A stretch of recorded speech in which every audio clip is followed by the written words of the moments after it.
நண்பர்கள் அனைவருக்கும் வணக்கம். இன்னைக்கு நம்ம பார்க்கக்கூடிய மூவி ஒரு ஈரானியன் மூவி. டைரக்டர் மஜித் மசிதியோட சில்ட்ரன் ஆஃப் ஹெவன். நம்ம ப்ளூ சட்டை மாறன் கூட இந்த படத்தை பயங்கரமா பாராட்டியிருக்காருங்க. படம் உண்மையிலே தங்கம் தாங்க. இந்த படத்தில் வரக்கூடிய கதை நம்மள பல பேரோட லைஃப்ல ஈஸியாக கனெக்ட் பண்ணிக்க முடியும். படத்தோட கதை என்னது பார்த்தீங்கன்னா, கிழிஞ்சு போன தன் தங்கச்சியோட ஷூவை தைக்க போன அண்ணன் அதை தொலைச்சிருக்கான். அது அவங்க அப்பா அம்மாவுக்கு தெரியாம அவங்க அண்ணன் தங்கச்சி தேடி கண்டுபிடிச்சாங்களா, இல்லைன்னா அந்த தொலைஞ்சு போன ஷூக்கு ஈடா அண்ணன் வேற ஷூ ஏதாவது வாங்கி கொடுக்க என்னெல்லாம் ட்ரை பண்ணா அந்த படத்தோட கிளைமேக்ஸில் கடைசியாக என்ன ஆச்சு, தொலைஞ்சு போன பழைய ஷூவே கொடுத்தானா இல்லைனா புதுசாக ஷூ ஏதாவது வாங்கி கொடுத்தானா சொல்லிட்டு அந்த கிழிஞ்சு போன அந்த தொலைஞ்சு போன அந்த ஷூவை வச்சு இந்த படம் ஃபுல்லாக ட்ராவல் ஆகும். படம் பார்த்து முடிக்கும் போது நான் முன்னது சொன்னது போலவே பல பேரோட லைஃப்பில் இந்த கதை ஈஸியாக கனெக்ட் ஆகலாம். அந்த அளவுக்கு இந்த படத்தில் நிறைய உணர்வுகளை டைரக்டர் மஜித் மசிதி கடத்திருப்பாருன்னு சொல்லலாம். இது வீடியோவை ஸ்கிப் பண்ணாமல் எண்டு வரைக்கும் பாருங்கள். கண்டிப்பாக உங்கள் லைஃப்பில் இந்த மாதிரியான சில சம்பவங்கள் நடந்திருக்கும். அப்படி உங்கள் லைஃப்பில் கனெக்டான சம்பவங்கள் இந்த படத்தில் இருந்து நீங்கள் நினச்சிங்கன்னா மறக்காமல் கமெண்ட் பாக்ஸில் சொல்லுங்கள். அது மட்டும் இல்லாமல் நம்மளோட அனிமேட்டட் ரிவ்யூவர் சேனலை சப்ஸ்கிரைப் பண்ணி வைங்க. அடுத்தடுத்த வீடியோக்கள் உங்களுக்கு சேரும்.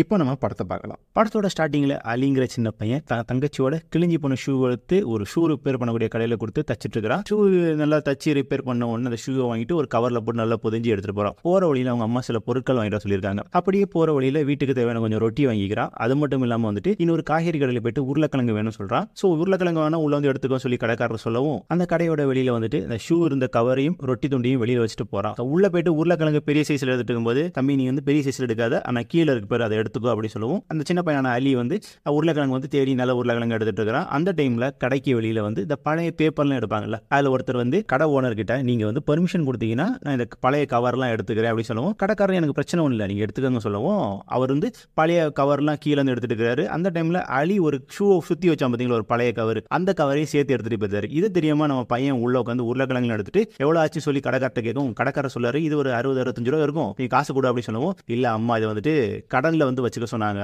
இதை சீட்ல நீங்க எழுதி கொடுத்துருக்க அப்படி சொல்லவும், கடைக்காரர் சொல்றாரு தம்பி கடன்லாம் கூடிக்கிட்டே போகும், உங்க அம்மாட்ட சீக்கிரமா காசை கூட சொல்லிட்டு அந்த பையனை அனுப்பி விடுறாரு. அலியும் என்ன பண்றான், சரி ரைட்டு உருளைக்கிழங்கு வாங்கி சொல்லிட்டு கடைக்கு வெளியில அவர் ரொட்டி துண்டு ஷூலாம் வச்சிருந்தா பாத்தீங்களா, ரொட்டி துண்டு பக்கறா ரொட்டி துண்டு இருக்குது, அது கீழே ஷூ ஒரு கவர்ல போட்டு வச்சான் பாருங்க. அந்த ஷூ மிஸ் ஆகி போயிருது. ஒருவேளை ஷூ கீழே விழுது சொல்லிட்டு கீழே தேடி பார்க்கறா. ரொம்ப உள்ள போய் தேடும் போது மேல அந்த கடைக்காரர் தக்காளி காய்கறி எல்லாம் வர வச்சுக்கிறாரு. அவ்வளவு காய்கறியும் கீழே கொட்டி விடுறாரு. காய்கறி கீழே விழுந்த கடைக்காரர் வெளில பாக்குறாரு, என்ன காய்கறி கீழே விழுந்தனும், நம்ம அலி பையன் உள்ள உட்காந்து வெளில வரான், டேய் ஏன்டா காய்கறி எல்லாம் தட்டி விட சொல்லிட்டு அலியை திட்டி விட்டுறாப்புல. அலி அழுதுகிட்டே சொல்றான், என்னோட ஷூ அதில் வச்சிருந்தேன், ஷூவை காணோம், நான் என்ன பண்ணன்னு தெரியல அப்படி சொல்லிட்டு அழுதுகிட்டே சொல்றான். இதை போட்டு கடைக்காரரு இங்க நிக்க சீக்கிரம் ஓடி போய் சொல்லிட்டு வெட்டி விடுறாரு. அலி உருளைக்கிழங்கு ரொட்டி தூள்ல வாங்கின இடத்துல அப்படி வச்சுட்டு ஓடி போயிருந்தான். கடைக்காரர் எல்லாத்தையும் புலம்பிக்கிட்டே கிளீன் பண்ணிட்டு, தக்காளிலாம் வீணா போச்சு அப்படின்னு சொல்லி புலம்பிட்டே கிளீன் பண்ணிட்டு இருக்கும்போது நம்ம பையன் திடீர் எங்கேயோ குடுக்குன்னு ஓடி அவன் கொண்டு ரொட்டி துண்டியும் உருளைக்கிழங்கு எடுத்துட்டு ஓடி போயிருந்தான். இதை பார்த்த கடைக்காரர் கூட கொஞ்சம் பை கம்படுத்து அவனை வரட்டுறாப்புல, உன்னை இங்க வரக்கூடாது சொன்னால நீ யாரை கட்டிங்க வந்து சொல்லிட்டு அவனை வரட்டி விட்டுருந்தாரு. தங்கச்சி ஆசைப்பட்டு நல்லாக்கி கொண்டு வர ஷூவை தொலைச்சு போட்டோம்னு சொல்லிட்டு வருத்தப்பட்டுட்டு அலி வீட்டுக்கு போறாப்புல. வீட்டுக்கு போகும்போது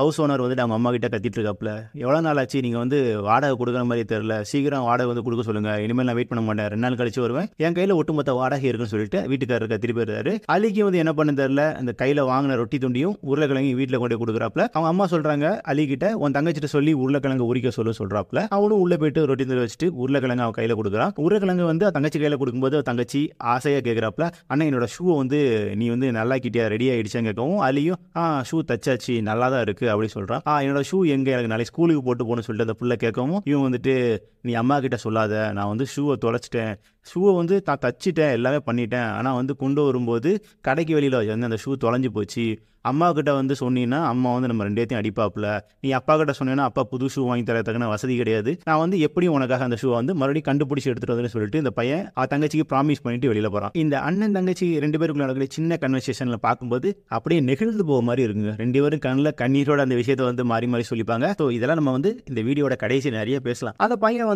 நேராக அவங்க அம்மாட்ட சொல்லிக்காம ஷூவை தேடி மறுபடியும் அதே கடைக்கு போறான். போற வழியெல்லாம் ஃப்ரெண்டு அலி நம்ம ஃபுட்பால் ஆடிட்டு இருக்கோம், சீக்கிரமா நம்ம விளையாட சொல்லுவோம், இல்ல எனக்கு சின்ன வேலை இருக்கு, எங்க அம்மாவுக்கு வேற உடம்பு சரியில்லை, நான் சீக்கிரம் வீட்டுக்கு போன்னு சொல்லிட்டு ஃப்ரெண்ட் அப்படி கட் பண்ணிட்டு நேராக கடையில் போய் மறுபடியும் தேடி பார்க்குறான். அதை கடைக்காரன் மறுபடியும் கடையில இருந்து வெளியில உன்னை இங்க வரக்கூடாது சொல்லியிருக்கோம்டா, ஏன் வந்தேன்னு சொல்லிட்டு அந்த பையனை மறுபடியும் விரட்டி விடுறான். ஆனால் அதுக்கு முன்னாடி அலி தேடி பார்க்குறப்பல அங்க அந்த ஷூ காணும். அலி அந்த கடைக்காரர்கிட்ட தப்பிச்சு நேரம் ஒரு இடத்துல தண்ணி குடிச்சிட்டு இருக்காப்புல. தண்ணி குடிச்சிட்டு இருக்கும்போது ஒருத்தர் இந்த இனிப்பு கட்டியெல்லாம் உங்க அப்பாட்ட கொடுத்து உடைக்க சொல்லு, இது மசூதிக்கு நமக்கு தேவைப்படுது அப்படின்னு சொல்லிட்டு கொடுக்குறாரு, எனக்காக இந்த நீ ஹெல்ப் பண்ணு சொல்லவும், அலி கண்டிப்பா நான் உங்களுக்காக இந்த ஹெல்ப் பண்ணு சொல்லிட்டு வீட்டுக்கு எடுத்துட்டு போறாப்புல. அந்த சீன் அப்படியே கட் பண்ணா அவங்க அப்பா வீட்டில் அவங்க அம்மா கிட்ட கொஞ்சம் சத்தமா பேசிட்டு இருக்காங்க. ஹவுஸ் ஓனர் கிட்ட எத்தனை தடவை சொல்லியாச்சு, நான் தான் காசு தருவேன்ல, இப்போ எனக்கு வேலை கொஞ்சம் சரியா இல்லை, வேலை கொஞ்சம் சரியா இருந்துச்சுன்னா நான் தான் காசு தவறாமல் கொடுத்துட்டு தானே இருந்தேன். அதே டைமில் அலி வந்துட்டு தன்னோட தங்கச்சியோட ஷூவை தொலைச்சிட்டதை சொல்லணும்னு ட்ரை பண்ணுறான். ஆனால் சொல்ல முடியல. ஏன்னா அவங்க அப்பாவுக்கு பெருசாக வசதி கிடையாது. அவங்க வந்து ரொம்பவே கொஞ்சம் கஷ்டப்படுற ஃபேமிலின்னு சொல்லலாம். இதில் வேற அவங்க அம்மாவுக்கு உடம்பு சரியில்லாமல் இருக்காங்க. புதுசாக ஒரு குட்டி பாப்பா வேற இருக்குது. வீட்டில் வந்து பார்த்தீங்கன்னா அலியும் அவன் தங்கச்சி சாராவும் தான் அதிகபட்ச வேலை பார்க்குறாங்க. அவங்க அப்பா அவங்களுக்காக வெளியில் போய் வேலை பார்த்துட்டு வருவார். அப்பா வந்துட்டு அலி கிட்ட சொல்லும்போது, நீ வந்து சின்ன பையன் கிடையாது, உங்க அம்மாக்கு நீ ஹெல்ப் பண்ண, இதுக்கு மேலே என்னால் பொறுமையாக இருக்க முடியாது, உனக்கு கொஞ்சம் நல்ல மெச்சூரிட்டி வந்திருக்கு, உன் தங்கச்சி பாரு எவ்வளோ நல்லா வேலை பார்க்குறா, நீயும் வேலை பார்க்கணும்னு சொல்லவும் இவன் கொஞ்சம் கண்ணெல்லாம் கலங்கி எடுத்து போய் இருக்கிறா. அப்போ அவன் தங்கச்சி வெளியில காயப்பட்ட துணியெல்லாம் எடுத்துட்டு உள்ள வரா. உள்ள வந்தோன்னா அலி உட்காந்து படிச்சுட்டு இருக்கிறா. தங்கச்சி சாராவும் வந்துட்டு புக் எடுத்து வைக்கிறாப்புல படிக்கிறதுக்கு. அவங்க அப்பா அந்த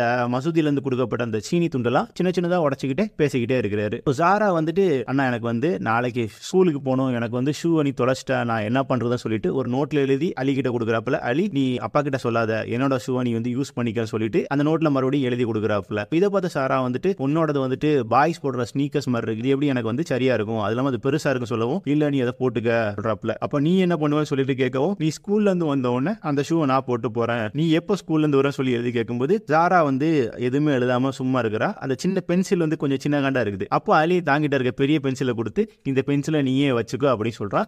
சாராக்கு இது டீல் கொஞ்சம் ஓகேவா இருக்கு. அது மட்டும் இல்லாம அடுத்த நாள் அலியோட ஷூவை போட்டுட்டு நம்ம சாரா பள்ளிக்கூடத்துக்கு போறாப்புல. சாரா ஸ்கூலுக்கு வந்துட்டு தன்னோட அண்ணனோட ஷூவை போட்டு கொஞ்சம் தயங்கி போறாப்புல. ஏன்னா அந்த ஷூ சாரா காலோட பெருசா இருக்கு. அது கொஞ்சம் ரொம்பவே பழைய ஷூ. அதை போட்டு போக கொஞ்சம் தயக்கமாவும் இருக்கு. கொஞ்சம் தயங்கி ஸ்கூலுக்கு போறாப்புல. அன்னைக்கு ஸ்கூல்ல வந்து சின்ன சின்ன விளையாட்டு போட்டிகள் நடத்துறாங்க. அவ வந்து அதுல பெருசா கலந்துக்காம கொஞ்சம் தயங்கி பின்னாடி நிற்கிறாப்புல. அன்னைக்கு ஸ்கூல் முடிஞ்ச உடனே தன்னால எவ்வளவு வேகமா ஓடி வர முடியுமோ அன்னைக்கிட்ட ஓடி வந்து தன்னோட ஷூவை வந்து கழட்டி கொடுக்குறாப்புல. ஆனாலும் அலி கேட்கறான், ஏன் இவ்வளவு லேட் ஆச்சு, எனக்கு ஸ்கூலுக்கு சீக்கிரம் போகணும்னு தெரியுமா அப்படி சொல்லிட்டு அவள்கிட்ட ஷூவை வாங்கி போட்டு இவனும் ஓடி போறான். ஸ்கூல்ல வந்து பாத்தீங்கன்னா எல்லாருமே உள்ள போயிட்டாங்க. வார்னிங் பெல்லாம் அடிச்சிட்டாங்க. ஸ்கூலுக்கு வெளியில இருந்து எட்டி பார்த்துட்டு யாரும் வந்துட்டு இல்ல, அதாவது டீச்சர்ஸ் யாரும் இல்ல சொன்னோன்னே குடுக்குன்னு ஓடி போறான். ஆனா அங்க பிரின்சிபல் வந்து, யாரோ ஒரு பையன் குடுக்குன்னு ஓடுறானே, ரைட் நீ தப்பிச்சுனா சொல்லிட்டு இவரும் போயிடுறாரு. நம்ம பையனும் கிளாஸ்ல எக்ஸ்கியூஸ் கேட்டு உள்ள போய் உட்காந்துருதான். அலி அன்னைக்கு ஸ்கூல் முடிஞ்சு ரொம்பவே டயர்டா வீடு வந்து சேர்றான். வீடு வந்தவங்க கிட்ட சாரா கேட்கறா, என்னோட ஷூவை நீ எப்ப கண்டுபிடிச்சு தருவ, ஏன்னா வந்து அந்த ஷூ ரொம்பவே அழுக்கா வேற இருக்கு அப்படி சொன்னோன்னே, இந்த ஷூ அழுக்கா இருக்குல்ல, நம்மளோட சேர்ந்து கிளீன் பண்ண சொல்லி ஷூவை 2 பேருமே கிளீன் பண்ணிக்கிறாங்க. கிளீன் பண்ணி காய வச்சுட்டு வீட்டுக்குள்ள போறாங்க. வீட்டுக்குள்ள போனா அலியோட ஃப்ரெண்ட் வந்து கதை தட்டுறான். அலி வா நம்ம ஃபுட்பால் விளையாட போலாம் அப்படி சொன்னோன்னா, இல்ல எங்க அம்மாக்கு உடம்பு சரியில்லை, நான் இன்னைக்கு வரமாட்டேன் சொல்லிட்டு வீட்டோட வேலையை கவனிக்க 2 பேரும் போறாங்க. வீட்டுக்கு அவங்க அப்பா வந்தவொடனே 4 பேரும் சேர்ந்து சாப்பிடுறாங்க. சாப்பிட்டுட்டே இருக்கும்போது டிவியில பாத்தீங்கன்னா ஷூவோட விளம்பரம் போட்டுட்டே இருக்கிறான். திடீர்னு பார்த்தா டிவி தெரியல, எல்லாரும் சாப்பிட்டு முடிச்சுட்டு படுத்துட்டாங்க. ஆனா நைட்டு பாத்தீங்கன்னா நல்லா மழை பெய்யுது. ஜாரா மட்டும் தூங்காம மழையில வந்து யோசிச்சுட்டே இருக்கா, ஐயோ வெளியில காய வச்ச ஷூ வந்து ஈரமா போயிடும், நாளைக்கு எதை போட்டுட்டு போறதுன்னு தெரியாம இருக்கு. தன்னோட அண்ணனை வந்துட்டு யாருமே கேட்காம அமைதியா எழுப்புறாப்ல. அலி நம்ம ஷூவை வெளியில் வச்சிருக்கோம்ல, அந்த ஷூ வந்து ஈரமாயிர போகுது, நீ வந்து எடுத்து வைக்கிறியா, எனக்கு வெளியில போக பயமா இருக்குன்னு சொல்லவும் அலி வந்துட்டு ஒரு துணியை போட்டுட்டு வெளியில வந்து ஈரமான ஷூவை வந்து நல்லா உதறி ஒரு இடத்துல காய வச்சுட்டு போயிருந்தான். ஸோ அடுத்த நாள் காலையில மறுபடியும் சாரா அந்த ஷூவை போட்டு ஸ்கூலுக்கு போறாப்புல. அன்னைக்கு ஸ்கூலுக்கு போன சாராக்கு வந்துட்டு இந்த ஷூவை நம்ம வந்துட்டு லேட்டா கொண்டு போய் கொடுத்தா அலிக்கு ஸ்கூலுக்கு போக லேட்டா சொல்லி ஒரே யோசனையா இருக்கு. அந்த டைம்ல ஸ்கூல்ல ஒரு எக்ஸாம் போயிட்டு இருக்கு. அந்த எக்ஸாம் தன்னால எவ்வளவு சீக்கிரம் எழுத முடியுமோ எழுதி முடிச்சுட்டு டீச்சர்ட்ட கேட்கறா, இன்னும் எவ்வளவு நேரம் ஆச்சு அப்படின்னு சொல்லி கேட்கும்போது, இல்ல உனக்கு எக்ஸாம் எழுத இன்னும் நேரம் இருக்கு சொன்ன சாரா இன்னும் வேகமா எக்ஸாம் எழுதி முடிச்சுட்டு, நான் எக்ஸாம் முடிச்சிட்டேன், நான் வீட்டுக்கு போலாமா சொல்லி கேட்கும்போது டீச்சரும் எல்லாம் முடிச்சிட்டேன்னு சொல்லிட்டு பேப்பரை செக் பண்றாங்க. ஓகே நீ வீட்டுக்கு போலாம் சொல்லி அனுப்பிச்சிருந்தாங்க. சாரா அங்கேருந்து தன்னால எவ்வளவு வேகமா ஓடி வர முடியுமோ ஓடி வராப்புல. இந்த பொண்ணு வந்து ஒரு சாக்கடையை வந்து தாண்டும் போது ஒரு கால் ஷூ மட்டும் தவறி சாக்கடைக்குள்ள விழுந்து அந்த தண்ணியில வேகமா அடிச்சுட்டு போகுது. அதை பார்த்தோன்னா அந்த சின்ன பொண்ணு வந்துட்டு அந்த ஷூக்கு பின்னாடியே ஓடுது. எப்படி அதை பிடிச்சிடணும்னு சொல்லிட்டு 2-3 டைம் ட்ரை பண்ணுதாப்புல. ஆனா அந்த ஷூவை பிடிக்க முடியல. ஒரு இடத்துல வந்துட்டு அந்த ஷூ வந்து சாக்கடை அடப்புல போய் மாட்டிடுது. அதை வந்து பார்த்துட்டு அந்த பிள்ளை அங்க உட்காந்து அழுதுட்டே இருக்கு. இதை பார்த்து ஒரு பக்கத்து கடைக்காரரு, ஏன் பாப்பா நீ அழுகிற சொல்லி கேட்கும்போது, நான் ஷூ போட்டிருந்தேன், என் காலில் இருந்து ஷூ விழுந்து உள்ளவே மாட்டிக்கிச்சு அப்படி சொன்னா, நீ அழுகாத பாப்பா, உனக்கு நான் வந்து நான் ஹெல்ப் பண்றேன். அவர் வந்துட்டு ஒரு பெரிய குச்சி எடுத்துட்டு வந்து அந்த அடப்பை கிளீன் பண்றாரு. ஷூ மறுபக்கம் வழியா வருது. இப்போ மறுபக்கம் வழியா வந்தோன்னா இப்போ ஓடி அந்த ஷூ எடுத்து சொல்லிட்டு இருக்கிறாரு. 2 பேரும் சேர்ந்து அந்த பாப்பாவும் அந்த பெரியவரும் சேர்ந்து பின்னாடியே ஓடி வராங்க. அந்த தூரத்துல ஒருத்தர் வந்து சாக்கடை கிளீன் பண்ணிட்டு இருக்கிறாரு. அவர் கையில் உள்ள அந்த மண்வெட்டி மூலமா வந்து அந்த ஷூவை எடுத்து சொன்னவும் அவர் எடுத்து கொடுத்துட்டாரு. ஸோ சாராவும் வந்துட்டு ஈரமான ஷூவை நல்லா உதறி காலில் போட்டு வந்து நம்ம அலி கிட்ட கொடுக்குற. அலி வந்து ஷூ ஈரமா இருக்கு ஒரு கால் மட்டும் அப்படி சொல்லி கேட்கும்போது, நான் வந்து நீ அந்த ஷூ போட மாட்டேன் அப்படி சொல்லிட்டு அந்த சாரா வந்து ரொம்பவே சோகமாட்டு திரும்பி போய் நிப்பாப்புல. அலி வந்து ஸ்கூலுக்கு டைம் ஆச்சு, இதுக்கு மேலே பேச வேற டைம் இல்லை சொல்லிட்டு அந்த ஷூவை போட்டு போயிருந்தான். இதுக்கு முன்னாடி ஸ்கூலுக்கு லேட்டா போகும்போது பிரின்சிபல் இருந்து எஸ்கேப் ஆன அலி இந்த வாட்டி மாட்டியிருந்தான். அவர் கேட்கிறாரு, நீ ஏன் லேட்டா வர சொல்லி கேட்கும்போது, இல்ல சார் நான் வந்து ரொம்ப தூரத்துல இருந்து வரேன், அதனாலதான் வந்து எனக்கு வர கொஞ்சம் லேட் ஆயிடுச்சு, இனிமேல் வந்து லேட்டா வர மாட்டேன்னு சொல்லவும், உன் காலில் ஒரு ஷூ மட்டும் ஈரமா இருக்கு சொல்லி கேட்க, இல்ல நான் வர வழியில சாக்கடையில வந்து விழுந்துட்டேன், அது எப்படி ட்ரெஸ் எல்லாம் வந்து ஈரமாகல, ஒரு கால் ஷூ மட்டும் எப்படி ஈரமாச்சு சொல்லி கேட்கவும், பாக்கெட்ல சாக்ஸ், அந்த சாக்ஸ் மட்டும் ஈரமாகல, அதை பார்த்துட்டு சாக்ஸ் ஈரமாகல, ஷூ மட்டும் எப்படி ஈரமாச்சு, இனிமேல் இப்படி நடக்கக்கூடாது, இதான் உனக்கு லாஸ்ட் வார்னிங், நீ கிளாஸுக்கு போக சொன்னோன்னா ஓகே சார் நான் கிளாஸுக்கு போகிற சொல்லிட்டு பையன் கிளாஸுக்கு போயிருந்தான். கிளாஸுக்கு போனால் அங்கே எக்ஸாம் நடந்துட்டு இருக்கு. அங்கே டீச்சர் சொல்கிறாரு, கிளாஸில் வந்து யாருமே சரியாக மேக்ஸ் பண்ணவே இல்லை, 3 பேர் வந்து நல்லா பெர்ஃபார்ம் பண்ணியிருக்காங்க, அவங்கள வந்து நான் வந்து கிளாஸ் முடிஞ்சவொடனே மீட் பண்ணேன் அப்படி சொல்லியிருந்தாப்புல. அந்த 3 பேரில் நம்ம அலியும் ஒருத்தன். ஸோ கிளாஸ் முடிஞ்சவொடனே அந்த கிளாஸில் டாப் 3 அந்த பசங்களுக்கு டீச்சர் வந்து ஒரு பெண்ணு கொடுத்துருப்பாரு. அதை எடுத்துட்டு அலி வரா. ஸ்கூல் முடிஞ்சு வீட்டுக்கு வரும்போது அவன் தங்கச்சி வந்துட்டு ஒரு பிளேட் எடுத்துட்டு வீட்டுக்கு போயிட்டு இருக்கிறா. சாரா நில்லு சொல்லும்போது அவள் நிற்காம போயிட்டே இருக்கிறா. உடனே அலி வந்து அவள் ஓடி அவள் பக்கத்தில் வந்து நான் கூப்பிட்டேன், நீ ஏன் நிற்கலாம் சொல்லி கேட்கும்போது, இல்ல நான் வந்து போயிட்டு இருந்தேன் அப்படி சொல்றதா, நீ வந்து என்ன மன்னிச்சிரு, நான் தெரியாம வந்து காலைல உன்னை திட்டேன், நீ வந்து அப்பா கிட்ட சொல்லாத, ஏன்னா நம்ம அப்பாவுக்கு வந்து இப்போ கஷ்டமா இருக்கு, அவர் நல்லா வந்தோன்னா நமக்கு வந்து புது ஷூலாம் வாங்கி தருவாரு, நீ வந்து அதுக்கு பதில் இந்த பெண்ணை வச்சுக்க சொல்லிட்டு தனக்கு கிஃப்டா கிடைச்ச அந்த பெண்ணை கொடுக்குறாப்புல. அதுக்கு ஷாரா கேட்கிறாப்புல, இந்த பெண்ணு நீ யார்கிட்ட இருந்து வாங்கின அப்படி சொல்லவும், நான் நல்லா படிச்சேன் சொல்லி எங்க டீச்சர் எனக்கு கிஃப்ட் கொடுத்தாங்க, இந்த பெண்ணு இது உனக்கு தான் சொல்லவும், நிஜமா எனக்கு தான் சொல்லி கேட்கவும், அலி வந்து இந்த பெண்ணு உனக்கு தான் அப்படி சொல்லிட்டு போறாப்புல. ஸோ 2 பேரும் ஜாலியா அங்கேருந்து வீட்டுக்கு கிளம்பி போறாங்க. வீட்டுக்கு போகணும். அந்த சாரா பொண்ணு வந்து வீட்டில் இருக்க குட்டி பாப்பா வந்து அமைதிப்படுத்தி தூங்க வச்சிட்டு இருக்காப்புல. அவங்க அம்மா கொஞ்சம் சூப் செய்யறாங்க. அந்த சூப்பை வந்து பக்கத்து வீட்டு தாத்தாவுக்கு கொடுக்க சொல்லிட்டு அலி கிட்ட கொடுத்து வர்றாப்புல. அலியும் போயிட்டு பக்கத்து வீட்டுல அம்மா கொடுத்தாங்க அப்படி சொல்லிட்டு சூப் கொடுத்து வர்றாப்புல. அலி சூப் கொண்டு கொடுத்தவங்க அந்த பையனுக்கு வந்து கொஞ்சம் நட்ஸ் கொடுத்து அனுப்புறாங்க கையில. அலி இல்ல எனக்கு வேண்டாம் சொன்னோம்னா, இல்லப்பா வச்சுக்கா சொல்லி அனுப்புறாங்க. அன்னைக்கான நாள் அப்படியே முடியுது. அடுத்த நாள் பாத்தீங்கன்னா நம்ம சாரா மறுபடியும் பள்ளிக்கூடத்துக்கு போறாங்க. அந்த ஸ்கூல்ல மார்னிங் பிரேயர் நடந்துட்டு ஸ்கூல்ல டீச்சர்ஸ் வந்துட்டு, உங்களுக்கு எக்ஸாம்லாம் வந்துட்டே இருக்கு, ஸோ நீங்க எல்லாம் நல்லா படிக்கணும், வீட்டுல டிவி பார்க்குற டைம் எல்லாம் குறைச்சிக்கணும், வாழ்க்கையில வந்து நல்ல முன்னேறணும் அப்படி சொல்றாங்க. ஏதாவது டவுட் இருந்தா உங்க அம்மா கிட்ட சொல்லி கேளுங்க அப்படி சொல்லிட்டு இருக்கும்போது, சாராவோட கவனம் ஃபுல்லாவே ஒவ்வொருத்தர் என்னென்ன ஷூ போட்டிருக்காங்க, நம்மளோட ஷூ இப்படி இருக்குன்னு சொல்லிட்டு அந்த மாதிரி எண்ணங்களே இருக்கு. ஒவ்வொருத்தரோட ஷூவை கவனிச்சுட்டே இருக்கும்போது தூரத்துல சாராவோட பழைய ஷூவை பார்த்த மாதிரி ஒரு ஞாபகம் இருக்கு. அங்க பார்த்தா ரைட்டு, அது சாராவோட பழைய ஷூ தான். அந்த ஷூ யாரு போட்டிருக்கா சொல்லிட்டு பாக்குறாப்புல. பார்த்தோம் அந்த பொண்ணை வந்து இதுக்கு முன்னாடி பார்த்த மாதிரி அவங்க சாராக்கு வந்து சுத்தமா ஐடியாவே இல்லை. அந்த டைம்ல மார்னிங் பிரேயர் முடிஞ்சு போதாங்க. எல்லா பொண்ணுங்களும் வந்துட்டு செக்ஷன் வைஸா வந்து கிளாஸுக்கு போயிருந்தாங்க. ஸோ சாராக்கு வந்து கிளாஸ்ல வந்து அந்த ஷூவை பத்தி ஒரே யோசனையாவே இருக்கு. அது மட்டும் இல்லாம இன்டர்வல் பீரியட்ல வெளியில வந்தவொடனே அந்த ஷூ போட்டிருந்த பொண்ணு யாரும் சொல்லி பார்க்கணும்னு சொல்லிட்டு அப்படி போறாப்புல. ஒரு வழியா அந்த ஷூ போட்டிருந்த பொண்ணை வந்து கண்டுபிடிச்சிட்டாப்புல. ஸ்கூல் முடிஞ்சதும் எல்லாருக்கும் முன்னாடியே வந்து ஸ்கூலுக்கு வெளியில வெயிட் பண்ணிட்டு அந்த பொண்ணை ஃபாலோ பண்ணி போறாப்புல. ஃபாலோ பண்ணி அந்த பொண்ணோட வீடு வரைக்கும் போய் பார்த்துருதாப்புல சாரா. இந்த டைம்ல அலி தன்னோட ஸ்கூலுக்கு போறா. வழக்கம் போல லேட்டா போறவன் இன்னைக்கு வந்து பிரின்சிபல் கிட்ட மாட்டிட்டா, நீ இப்படிதான் டெய்லி வந்துட்டு இருக்கிற, நீ வந்து வெளியில போ, லேட்டா வரவங்க டிசிப்ளின் இல்லாதவங்களுக்கு அந்த ஸ்கூல்ல இடம் கிடையாது, நீ போயிட்டு உங்க அப்பாவை கூட்டிட்டு சொல்லவும், அலி சொல்றான் எங்க அப்பா வேலைக்கு போயிட்டாரு சார். சரி இன்னைக்கு தானே இல்ல, நாளைக்கு உங்க அப்பா கூட்டிட்டு நீ ஸ்கூலுக்கு சொல்லவும், நாளைக்கு எங்க அப்பா வேலைக்கு போயிருவார் சார் அப்படி சொல்றான். அது மட்டும் இல்லாம அப்ப நீ உங்க அம்மா கூட்டிட்டு வா அப்படி சொல்லவும், அழுதுகிட்டே எங்க அம்மாவுக்கு உடம்பு சரியில்லை சார் அப்படி சொல்றான். இந்த மாதிரி எக்ஸ்கியூஸ்லாம் வேண்டாம், நீ வெளியில போக சொல்லி அலியை வந்துட்டு பிரின்சிபல் வெளியில அனுப்பிடுறாரு. ஸோ அலி அழுதுகிட்டே வெளியில போறான். அலிக்கு வந்து பிடிச்ச மேக்ஸ் டீச்சர் அங்கே ஆப்போசிட்ல வராப்புல. என்னாச்சு அலி அப்படி சொல்லிட்டு அலியை கூட்டிட்டு வந்து ஒரு இடத்த வெயிட் பண்ண சொல்லிட்டு பிரின்சிபல் கிட்ட போய் அலிக்காக பேசுறாப்புல. இதை பார்த்தோன்னே பிரின்சிபல் ஓகே இதுதான் வந்து எக்ஸ்கியூஸ், உன் டீச்சருக்காக நான் உள்ள வரேன் சொல்லிட்டு அலியை கிளாஸுக்கு போக சொல்லி வராப்புல. அலியும் கொஞ்சம் வந்து தேங்க்ஸா சொல்லிட்டு கிளாஸுக்கு போயிடுறாப்புல. இந்த சம்பவம்லாம் முடிஞ்ச உடனே அலி வீட்டுக்கு வரா. அலியை கூட்டிட்டு அவன் தங்கச்சி சாரா வந்து அந்த ஷூ போட்டு பாத்தீங்களா அந்த பொண்ணை தேடி அந்த வீட்டுக்கு போறாங்க. வீட்டுக்கு 2 பேரும் வேகமா போயிட்டு இருக்காங்க. டப்புன்னு அந்த வீட்டோட கதவை திறந்ததை பார்த்து 2 பேரும் பயந்து போய் ஒரு இடத்துல வந்து மறைஞ்சு நிறுறாங்க. அப்ப வீட்டுக்குள்ள இருந்து ஒருத்தர் வெளில வராரு. அவருக்கு முன்னாடியே அவர் பொண்ணும் ஓடி வெளியே வந்துருது. அவரை பாத்தீங்கன்னா பொண்ணு கூட வந்து விளையாடுறாரு. அப்பதான் அலிக்கு தெரியுது அவருக்கு கண்ணு தெரியாதுன்னு தெரிஞ்ச உடனே அலியும் சாராவும் கொஞ்சம் சேட் ஆகுறாங்க. அதே டைம்ல அவர் வேலைக்கு போறாரு. அவரை வந்துட்டு அவரோட பொண்ணும் அவரோட ஒய்ஃபும் வந்து வழி அனுப்பி வைக்கிறாங்க. இதை பார்த்து கொஞ்சம் வருத்தப்பட்ட 2 பேரும் வந்து வீட்டுக்கு திரும்பி போறாங்க. அந்த சீனை கட் பண்ணா அடுத்த சீன்ல வந்து அவங்க அப்பா அந்த சீனி கட்டிலாம் உடைச்சிருந்தாரு பாத்தீங்களா, மசூதிக்காக உடைக்கிறேன்னு சொல்லிட்டு மசூதியில வந்து டீ போட்டு கொடுத்து அந்த சீனியும் வந்துட்டு எல்லாருக்கும் கொடுக்கறதுக்கு அலியை கூப்பிடாப்புல. அலி அவர் கூட 2-3 பசங்க சேர்ந்துட்டு எல்லாருக்கும் டீ கொடுக்குறாங்க. டீ மட்டும் இல்லாம சீனி கட்டியும் சேர்த்து கொடுக்குறாங்க. அலியோட அப்பா வந்து சீனி கட்டி இதெல்லாம் வந்து பண்ண உடனே அவங்களுக்கு வந்து தேவையில்லாத பொருட்கள்லாம் அவங்க அப்பாட்ட கொடுக்குறாங்க. அப்படி வந்துட்டு இந்த மருந்தடிப்போம் பாத்தீங்களா செடிக்கு, அந்த இது வந்துட்டு எனக்கு இது தேவையில்லை நீ வச்சுக்கன்னு சொல்லிட்டு அலியோட அப்பா கொடுக்குறோம். அலியோட அப்பா வந்து ரொம்ப சந்தோஷமாக அதை வாங்கிக்கிறாரு. அதை வாங்கிட்டு வீட்டுக்கு வந்தவர் சின்ன சின்னதாட்ட ஒரு ஆல்டர்லாம் பண்ணிட்டு லீவு டைம்ல நான் அலியை கூட்டிட்டு போறேன். அலியை கூட்டிட்டு போனா நாங்க 2 பேரும் வேலை பார்த்த மாதிரி ஆச்சு, காசும் கிடைச்ச மாதிரி ஆச்சு சொல்லிட்டு அந்த மிஷினை கொஞ்சம் ரெடி பண்ணி ஃபுல்லாவே மருந்து எடுத்துக்கிறாரு. அது மட்டும் இல்லாம அடுத்த நாள் அலியை தூக்கி சைக்கிள்ல வச்சுட்டு 2 பேரும் சிட்டிக்குள்ள போறாங்க. இந்த படத்துல பிளஸ் பாயிண்ட் என்னன்னு பாத்தீங்கன்னா, சைக்கிள் ஓட்டுறாங்கன்னா அந்த 4 சீனை கட் பண்ணி இல்ல, அவர் ஃபுல்லாவே ஒரு ஓவர் பிரிட்ஜ் ஏறி இறங்குற வரைக்கும் சைக்கிள் ஓட்டுறாப்ல. அது மட்டும் இல்லாம அந்த சிட்டியை சுத்தி சைக்கிள் ஓட்டுறாப்ல. சைக்கிள் ஓட்டி அந்த சிட்டிக்குள்ள வந்த உடனே நிறைய வீடுகளா இருக்கு. அந்த வீட்டுக்கு கிட்ட வந்த உடனே அலி கிட்ட சொல்றாப்ல, அலி நான் சொல்றதை வந்து நல்லா கவனிச்சு பாத்துக்க, நம்ம வந்து தப்பா நம்ம பேசக்கூடாது. இப்போ ஒரு வீட்டோட கால் காலிங் பெல் அடிச்சோன்னா அவங்க உள்ளேருந்து பேசுவாங்க. அப்போ வந்து இப்போ நான் ஒரு தோட்டக்காரன், உங்கள் தோட்டத்தில் வந்து இருக்கக்கூடிய செடி மரம்ல ஏதாவது பூச்சி ஏதாவது இருந்துச்சுன்னா அதை க்ளீன் பண்ணிடுவேன், அது மட்டும் இல்லாமல் வந்து நல்ல தோட்ட வேலை நல்ல அப்படி சொல்லிட்டு ஒரு வீட்டில் போய் காலிங் பெல் அடிக்கிறாங்க. ஸோ அலி இதை கவனிச்சுட்டு இருக்காங்க, அப்பா என்ன பேச போறா சொல்லி கவனிக்கவும் காலிங் பெல் அடிச்சோன்னா, வணக்கம், என் பேர் கரீம், அதுக்கு இப்போ யாரை தேடி வந்திருக்கீங்க அப்படி சொல்லி கேட்குறாங்க. ஆப்போசிட்ல, நான் யாரையும் தேடி வரல, நான் ஒரு தோட்டக்காரன், உங்கள் வீட்டில் வந்து செடியெல்லாம் இருந்துச்சுன்னா நான் வந்து பார்ப்பேன் அப்படி சொல்லிட்டு கொஞ்சம் தடுமாறி பேசுறாப்புல. அந்த வீட்டில் வந்து இதெல்லாம் தேவையில்லை, நீங்க போங்க சொல்லி அனுப்பிடுறாங்க. ஸோ அவரும் சோகமாட்டு அடுத்த வீட்டை தேடி போறாரு. அடுத்த கிட்ட தேடி போகும்போது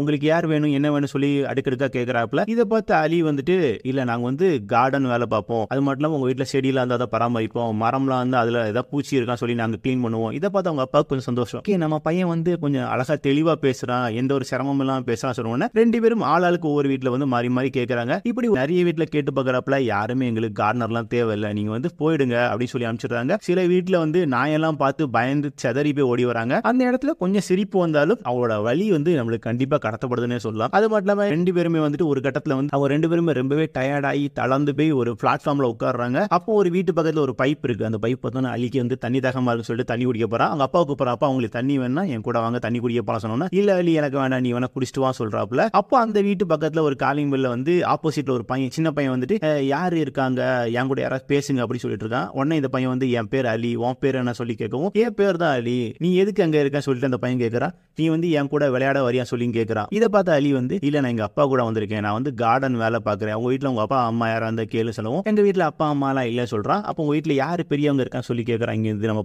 பையன் கேட்டவொன்னே, எங்க தாத்தா இருக்காரு, அப்போ உங்க தாத்தா கிட்ட கேளு, தோட்ட வேலைக்கு யாராவது வேணுமா சொல்லி கேட்கவும், இல்லை எங்க தாத்தா தூங்கிட்டு இருக்காரு, என் கூட நீ விளையாடவான்னு சொல்லிட்டு மறுபடியும் கூப்பிடுறான். இதை கேட்ட அலி, இல்லை நான் எங்க அப்பா ஹெல்ப் பண்ண போறேன் சொல்லிட்டு அவங்க அப்பா கூப்பிட்டோன்னே அலி போயிருந்தான். அலி போன உடனே தூரத்துல வந்துட்டு யாரும் கூப்பிடுற மாதிரி சவுண்ட் கேட்குது, யாரும் சொல்லி பார்க்க போறாங்க. அந்த இன்டர்காம்ல பேசினா பாத்தீங்களா, அந்த பையன் வந்துட்டு நேரா அவங்க தாத்தா வெளியில கூட்டு வந்து அவங்க தாத்தா கூப்பிடுறாரு, எங்க வீட்டுல வேலை பார்க்க வேண்டியிருக்கு. அது மட்டும் இல்லாம அந்த பெரியவர் சொல்றாரு, என் வீட்டுல கொஞ்சம் உரம்லாம் இருக்கு, அதை நீ வந்து யூஸ் பண்ணிக்க சொல்லவும், அலியோட அப்பா ஓகே நான் வந்து பாத்துக்கிறேன் அப்படி சொல்றாரு. அது மட்டும் இல்லாம அந்த சின்ன பையன் அலியை வந்து வா நம்ம ரெண்டு விளையாடலாம் சொல்லி கூப்பிடுறான். இதை பார்த்தா அந்த பெரியவர், நீ ஒன்னும் கவலைப்படாத தம்பி, நீ போய் விளையாடு, உங்க அப்பா கூட நான் இருக்கேன் சொல்லிட்டு சொல்றாப்புல. அலியோட அப்பாவை நீ போய் விளையாடுப்பான்னு சொல்லி அனுப்பி விடுறாரு. ரெண்டு சின்ன பசங்களும் பயங்கரமா விளையாடிட்டு இருக்காங்க. அலியோட அப்பா அந்த தோட்டத்துக்கு எல்லா செடிக்கும் மருந்து அடிச்சுட்டு சின்ன சின்ன செடியெல்லாம் நட்டுட்டு நல்ல வேலை பார்க்குறாரு. இதை பார்த்து அந்த பெரியவர், உன்னோட வேலை நல்லா இருக்கியா, நான் வந்து கொடுக்குற இவ்வளவு காசு வாங்குறதுக்கு நீ தகுதியானதான், ஏன்னா உன்னோட வேலை அந்த அளவுக்கு நல்லா இருந்து சொல்லி கொடுக்குறாப்புல. அலியோட அப்பாவும் வந்துட்டு சந்தோஷப்பட்டு வாங்கிக்கிறாரு. அலியை கூட்டிட்டு ரெண்டு பேரும் போறாப்புல. போற வழியில அவங்க அப்பா, இன்னும் கொஞ்ச நாள் தான் நம்மளுக்கு வந்து நல்ல காலம் பறக்க போகுது, நல்ல வேலை வந்தோடனே நான் ஒரு பைக் வாங்கிக்கிறேன்,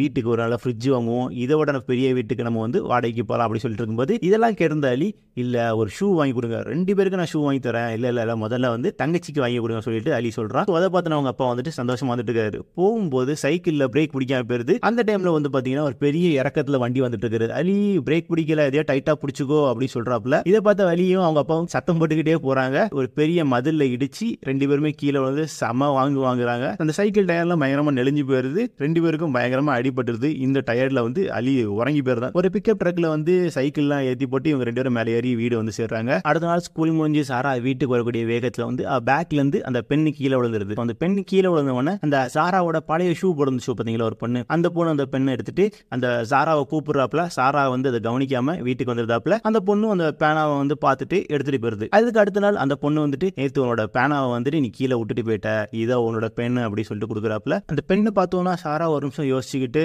அந்த பெண்ணு வாங்கிக்கிறா. ரெண்டு பேரும் மாறி மாறி சிரிச்சுக்கிறாங்க. அந்த சீன் அங்கேயே முடிஞ்சிருச்சு. அந்த ஷூ போட்டு பார்த்தீங்களா, அந்த பொண்ணோட அப்பா வந்துட்டு என்னோட பொண்ணோட ஷூ வந்து கிழிஞ்சு போச்சு, புதுசா ஏதாவது ஷூ இருக்குமா சொல்லி ஒரு ஷூ கடையில் போய் கேட்டுருக்காரு. அவர் சொல்றாரு, நிறைய மாடல்லாம் வந்திருக்கு, உங்களுக்கு என்ன மாதிரி வேணும், கொஞ்சம் நல்ல மாடலா வந்து கொடுங்க சொல்லவும் ஒரு புது ஷூ வாங்கிக்கிறாரு. அதே டைம்ல அலி அண்ட் சாராவோட அப்பா வந்து வெளியில ஷூ கடையில வந்து ஷூ ஏதாவது இருக்கா சொல்லி பார்த்துட்டு அப்படியே கிராஸ் பண்ணி போயிருந்தாரு. ஆனா அவர் வாங்கல. அந்த சீனுக்கு எடுத்தீங்கன்னா நம்ம அலியோட ஸ்கூல்ல வந்து ரன்னிங் ரேஸ்லாம் இருக்கு, யாரு வேணாலும் கலந்துக்கலாம், சின்ன ட்ரையல்ஸ் இருக்கும். இங்க வந்து யார் எப்படி பெர்ஃபார்ம் பண்றா அதை பார்த்துட்டு நான் வந்து செலக்ட் பண்ணும் அப்படி சொல்லிட்டு பிடி வாத்தியார் சொல்றாரு. அலிக்கு வந்து ஸ்போர்ட்ஸ்ல கலந்துக்கணும்னு ஆசை, ஆனா வந்து கலந்துக்க முடியல. ஏன்னா அவரோட ஷூ வந்து கொஞ்சம் ரொம்பவே மோசமான கண்டிஷன்ல இருக்கு. வெளியில பாத்தீங்கன்னா வந்து பசங்க வந்து அந்த ரன்னிங் ரேஸ்க்காக வந்து ட்ரைனிங் போயிட்டு இருக்கு. பிடி சார் வந்து உட்காந்து எல்லாரையும் வந்து செலக்ட் பண்ணிட்டு இருக்காரு, யார் யார் எவ்வளவு டைம்ல ஓடுறா சொல்லிட்டு எல்லாமே ரெக்கார்ட் பண்ணிட்டு இருக்காரு. கிளாஸ்ல இருந்து அலி வந்து ஜன்னல் வழியா அதை பார்த்துட்டே இருக்காப்ல. அதுக்கு அடுத்த நாள் அந்த பொண்ணுக்கு வந்து அவங்க அப்பா புதுசா ஷூ வாங்கி கொடுத்தவங்க அந்த புது ஷூ போட்டுருவாராப்ல. அது மட்டும் இல்லாம வந்து அந்த பழைய ஷூ அவங்க அம்மா வந்து தூக்கி போட்டுட்டாங்க.